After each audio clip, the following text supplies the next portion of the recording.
Cette annonce, la fermeture de Champitay en juin prochain, quel impact pour Montolivet? On va en parler avec le directeur Christophe Sanchi. Bonjour, bienvenue sur ce plateau.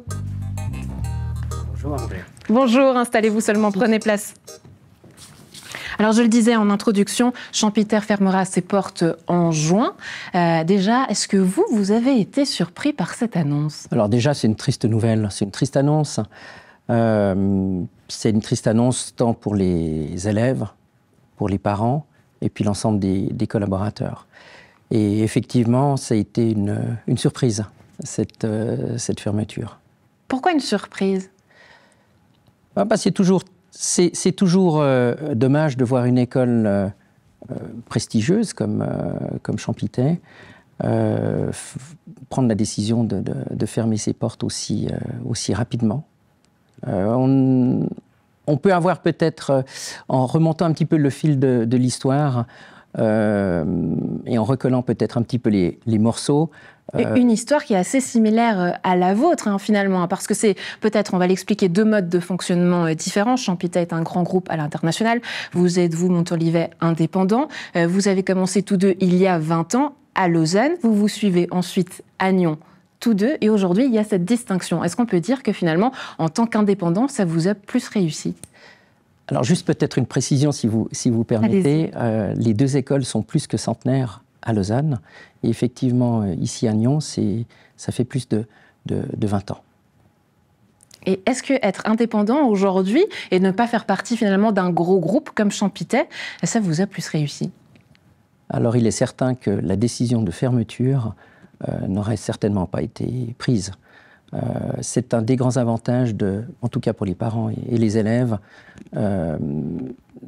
d'étudier dans une école qui n'appartient pas à un grand groupe, dans le sens où, en tant qu'entrepreneur, on veut faire vivre son entreprise pour le bien des élèves et le bien des parents. Depuis cette annonce, est-ce qu'il y a eu justement des changements pour vous? Vous me disiez en préparant cette interview que le téléphone n'arrête pas de sonner. Est-ce que c'est vrai? C'est tout à fait vrai, oui. Le téléphone crépite. Les parents viennent à Montolivet, en tout cas visiter l'école et prendre des renseignements, parce que nos ADN sont proches, nos valeurs sont proches.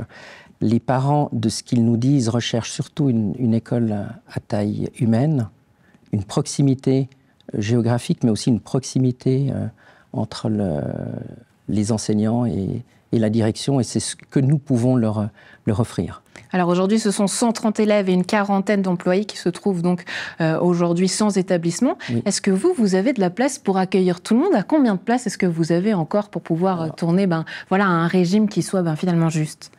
Alors, vous savez, ça serait prétentieux de prétendre pouvoir accueillir tout le monde. On accueillera les élèves que l'on pourra effectivement accueillir. Je sais, après discussion avec le directeur de Champitay, qu'ils essayent de replacer une partie de leurs élèves dans les autres écoles du groupe. Mais oui, nous avons de la place et nous accueillerons les élèves au maximum des capacités de nos classes. Ce serait combien, justement? Est-ce que vous avez peut-être une fourchette de nous dire combien de places sont encore libres chez vous à Montolivet? Oui, on a une capacité de 18 élèves par classe, ce qui veut dire qu'on peut largement en accueillir la moitié. J'aimerais qu'on fasse un petit peu, si vous le permettez bien, un peu une mise en contexte de la situation aujourd'hui de ces écoles privées, parce qu'en juin 2023, James Aïtois fermait ses portes, à présent une année après Champitay. Est-ce qu'on peut conclure, Monsieur Sanchi, que la viabilité économique de ces écoles privées aujourd'hui, elle est mise à mal? Est-ce que vous le voyez de cet œil-là? Non, alors absolument pas. Non. Vous savez, j'ai racheté l'école en juin 2021, et c'est un fabuleux projet entrepreneurial. Le futur, je le vois radieux, mais c'est vrai que les conditions économiques sont difficiles. Il faut dire les choses telles qu'elles sont. Mais quand vous êtes innovant, vous arrivez toujours à sortir votre épingle du jeu. Dans les innovations que j'ai introduites, on enseigne le judo maintenant à l'école, dans le sport, enfin dans les programmes de sport, et on a la première école privée au monde à le faire. Ça plaît énormément aux parents, ça plaît énormément aux élèves, ça permet de développer leur confiance en eux, ça permet de matérialiser le respect. Et vous savez, la confiance est terriblement importante. Elle est terriblement importante pour les élèves, pour qu'ils puissent apprendre, mais aussi vis-à-vis des parents et l'école. Oui, ça c'est pour le côté sportif. Il y a peut-être un autre argument, c'est notamment les déplacements, puisque depuis une année, vous accueillez les élèves aussi d'un âge plus élevé. Ils peuvent à présent faire leur maturité. Est-ce que ça, aujourd'hui, c'est un argument? On le voit, Champitay ferme ses portes. Oui. Beaucoup d'élèves aujourd'hui sont intéressés, en tout cas les parents sont intéressés à aller du côté de l'école Moser, qui propose aussi justement un accompagnement des élèves jusqu'à plus tard. Le déplacement, est-ce qu'aujourd'hui, c'est un argument pour ces écoles privées? On est la seule école privée sur la côte à proposer un cursus complet qui va du jardin d'enfants jusqu'à la maturité qu'on va réouvrir à partir de l'année prochaine. Le jardin d'enfants est en fait une section de pré-apprentissage. Les élèves de 3 ans apprennent l'allemand déjà à 3 ans. Vous imaginez comme c'est important. Et c'est vrai, le fait de pouvoir proposer un cursus qui soit complet est un avantage. Par rapport à cette zone peut-être géographique, donc vous êtes basé à Vic, oui. Juste à côté de Gland. Aujourd'hui, quels élèves et de quelle région, finalement, de quelle commune viennent chez vous? Nous avons des élèves qui viennent de Morges, enfin qui habitent de Morges jusqu'à Coppet, en montant jusqu'à Saint-Céré. Ça, c'est notre zone, si on veut, de chalandise. Pour terminer, si on prend encore un peu plus de hauteur, on sait que lorsque des écoles privées sont fermées, souvent l'État revient, des négociations sont souvent en cours pour racheter ces écoles qui deviennent finalement des écoles publiques parce que faute et manque de place chez nous, à Nyon notamment, plusieurs élèves du gymnase doivent se déplacer jusqu'à Lausanne.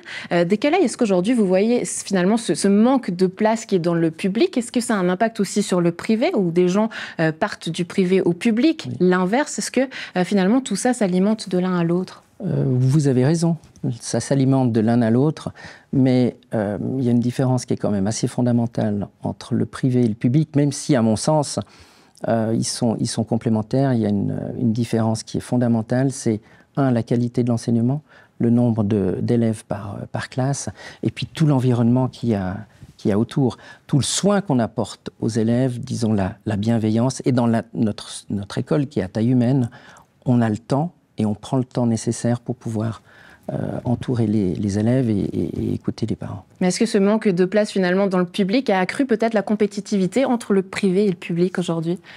J'ai pas cette impression-là, dans le sens où ma vision de l'enseignement est que chacun a sa place et le privé est complémentaire au public et inversement. Nous, on reçoit beaucoup d'élèves qui viennent aussi du public. Et c'est vrai, il faut le dire, on a des élèves qui, pour des raisons X ou Y, décident de retourner dans le public. Christophe Santi, directeur de Montolivet, merci beaucoup d'avoir été avec nous. Avant de vous laisser prendre la route, on va voir justement Alexandre. Vous étiez bon élève conducteur, vous?